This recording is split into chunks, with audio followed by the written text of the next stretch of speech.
तनु के माता पिता की मृत्यु होने के बाद तनु और उसका छोटा भाई अपनी दादी के साथ रहते थे। उनकी दादी काफी बूढ़ी और बीमार रहती थी, इसीलिए तनु दूसरों के घर पर काम करके पूरा घर संभालती थी। एक दिन तनु की तबीयत खराब थी, इसीलिए वह देरी से काम पर गई थी। तभी कहाँ थी तू? इतनी देरी से क्यों आई? आंटी, मेरी तबीयत थोड़ी खराब है, इसलिए देर हो गई। तू तो हमेशा से कामचोर है। अगर आज तूने सही से काम नहीं किया ना तो तुझे काम से निकाल दूंगी। जा, मेरे लिए एक कप चाय बना कर ला। तनु चाय बनाने जाती है। चाय बनाते बनाते तनु को चक्कर आ गया और सारी चाय फैल जाती है। करम जली, सत्यानाश हो तेरा। एक भी काम तुझसे ठीक से नहीं होता। मालकिन तनु को धक्के मार कर घर से निकाल देती है। तनु रोते रोते अपने घर वापस आ जाती है। दीदी, क्या हुआ? आप रो क्यों रही हो? भाई, मुझे आज काम से निकाल दिया गया। अब मैं घर कैसे चलाऊंगी? बेटा, सब ठीक हो जाएगा। ऊपर वाले पर भरोसा रखो। अभी सुबह से भूखा है, कुछ खाने को बना दो उसे। पर दादी माँ, घर पर कुछ भी नहीं है जो बन सके। बेटा, सुबह तेरे पड़ोस वाले चाचा बैंगन दे गए थे। बता रहे थे फसल बहुत अच्छी हुई है। तू एक काम कर, आज खाने में बैंगन का भरता बना ले और अपने चाचा को भी खाने पर बुला लेना। हाँ दीदी, वैसे भी आप बहुत स्वादिष्ट बैंगन का भरता बनाती हो। तनु ने बैंगन का भरता बनाना शुरू किया और कुछ ही देर में उसने पूरा खाना बना लिया। अभी जा और चाचा को बुला ला। अभी जाता है और अपने चाचा हंसमुख लाल को बुला लाता है। अरे बिटिया, मैंने सुना है कि आज तुमने बैंगन का भरता बनाया है। हाँ हंसमुख बेटा, तुमने सही सुना है। चलो आज सब लोग मिलकर खाना खाते हैं। सब लोग बैठकर बैंगन का भरता और रोटी खाते हैं। ऐसा लाजवाब बैंगन का भरता मैंने आज तक नहीं खाया। सच में बहुत स्वादिष्ट भरता बना है। हाँ चाचा, दीदी सच में बहुत स्वादिष्ट भरता बनाती हैं। आज बिटिया को क्या हुआ? बहुत उदास लग रही है। दादी ने सारी आप बीती हंसमुख लाल को बताई। तब हंसमुख लाल ने कहा, बेटा, अगर तुम्हें ठीक लगे तो मैं एक सुझाव दूं। हाँ चाचा, क्यों नहीं।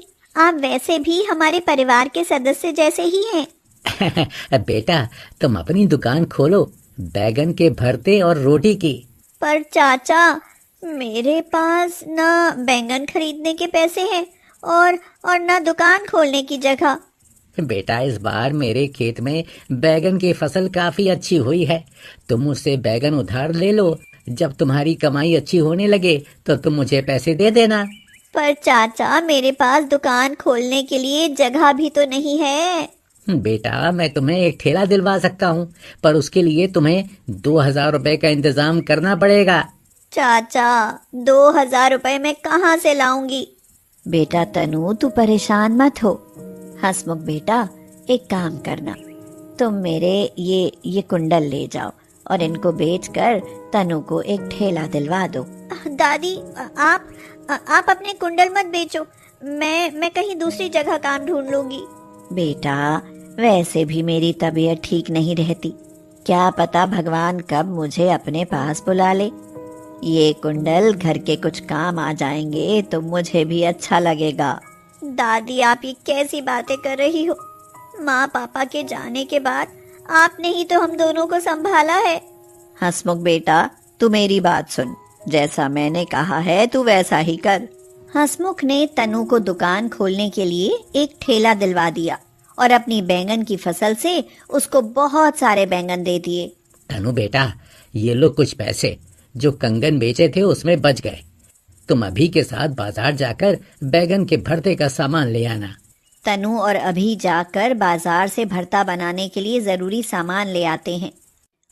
अगले दिन सुबह जल्दी उठकर अभी और तनु दोनों ने पूजा की और ठेला लगाकर बैंगन का भरता बनाना शुरू किया। थोड़ी ही देर में गर्म गर्म बैंगन का भरता और रोटी तैयार हो जाती है। आधा दिन बीत गया, उनके ठेले पर कोई नहीं आया। अभी और तनु उदास बैठे थे। दीदी, क्या हमारे ठेले पर कोई नहीं आएगा? तभी पीछे से हंसमुख चाचा की आवाज आती है। ऐसे कैसे कोई नहीं आएगा? तनु ने देखा हंसमुख चाचा अपने पूरे परिवार के साथ उसके ठेले पर बैंगन भरता खाने आए थे। चलो अब सबको जल्दी से बैगन का भरता खिलाओ, चूहे पेट में बहुत तेज दौड़ रहे हैं। तनु और अभी बहुत खुश हो जाते हैं और सबको बैंगन का भरता और रोटी खाने को देते हैं। सब लोग पेट भर कर खाना खाते हैं। उन लोगों को इतना स्वादिष्ट बैंगन का भरता खाते देख आसपास के सभी लोग उसके ठेले पर आ जाते हैं। तनु सबको बैंगन का भरता खिलाती है। सभी लोग उसके बने बैंगन के भरते की बहुत तारीफ करते हैं। दीदी, आज तो अच्छी कमाई हुई। अगर रोज ही हमारा धंधा ऐसे ही चलता रहा तो हमारा वक्त जरूर बदलेगा। देखते ही देखते उनका वक्त सच में बदल गया। तनु ने एक नई बड़ी दुकान खोल ली और उसने अभी का एक अच्छे स्कूल में एडमिशन करवा दिया। दादी की अच्छी जगह से दवाई करवाई। उनकी तबीयत अब पहले से ठीक थी। एक दिन उसकी दुकान पर हंसमुख लाल आए और बोले, बेटा, आज तुम्हें कुछ देना है। क्या चाचा? ये लो अपनी दादी के कुंडल। पर इनको तो आपने बेच दिया था ना? नहीं नहीं, इनको मैंने अपने पास संभाल के रख लिया था और सारे पैसे अपने पास से दे दिए थे। अगर मैं तुम्हें उस वक्त बता देता तो तुम मुझसे मदद नहीं लेती। चाचा, आपके बहुत उपकार हैं हम पर, हम कैसे चुकाएंगे? बेटा, मुसीबत में अपने ही तो काम आते हैं। ये कुंडल अपनी दादी को दे देना जाकर। तनु कुंडल ले लेती है और 20,000 रुपए अपने चाचा को दे देती है। दादी दादी, ये देखो मैं क्या लाई हूँ। उसकी दादी कुंडल देखकर बहुत खुश हो जाती है और प्यार से तनु और अभी को गले से लगा लेती हैं।